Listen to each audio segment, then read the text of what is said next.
The Civil War was disruptive to the Naval Academy. The upper three classes were almost immediately detached and ordered to sea. The remaining midshipmen were picked up by the USS Constitution and sailed underway to the temporary location of Fort Adams in Newport, Rhode Island. We are now joined by Claude Barabee, the director of the museum, for the details. The Naval Academy Museum has a wonderful collection not only of artifacts from the Navy, of manuscripts as we've seen in previous episodes of 100 Objects, but also of portraits. The two portraits you're going to see today are of James Harmon Ward and his wife. The one behind me is of James Harmon Ward in the 1840s. Ward had been educated in Norwich, Vermont before joining the Navy in 1823 and would go on to serve in the Navy, and in the 1830s becomes an instructor at the Philadelphia Navy School on gunnery issues. In October of 1845, he arrives at the United States Naval Academy as one of the first founders, one of the first 5 individuals to come here to serve. He's teaching gunnery, but he's also serving as executive officer. The significance of this is because the executive officer position becomes known as the Commandant of Midshipmen, and we have had a Commandant of Midshipmen since then.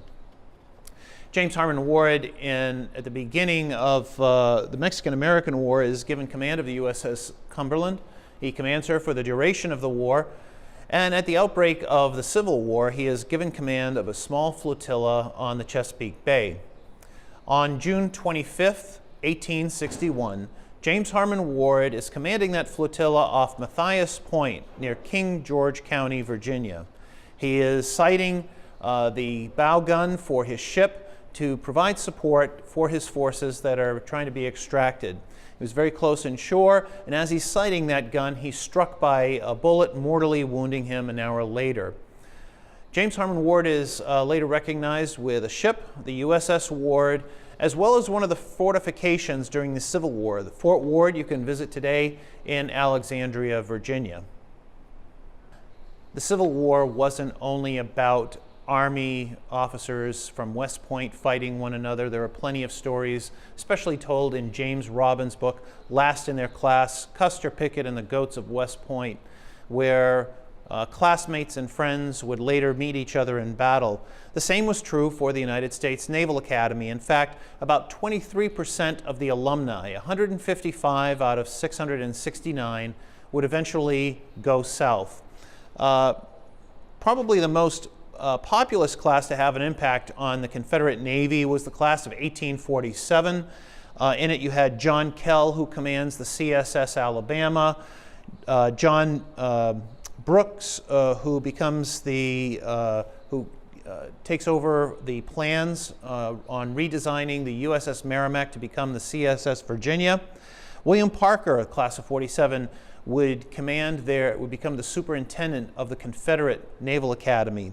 And Hunter Davidson, class of 1847 as well, serves on the CSS Virginia. And interestingly enough, while he was at the Academy, he was teaching at the time of the outbreak and was living with a freed black man here at the Academy.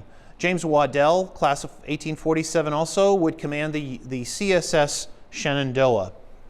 The first midshipmen from South Carolina began resigning even before the state's secession from the Union on December 20th, 1860. And over the next 6 months, you would have 14 members of the class of 1861, 13 members of 62, 24 of 63, 35 of the class of 64 all resign and go south.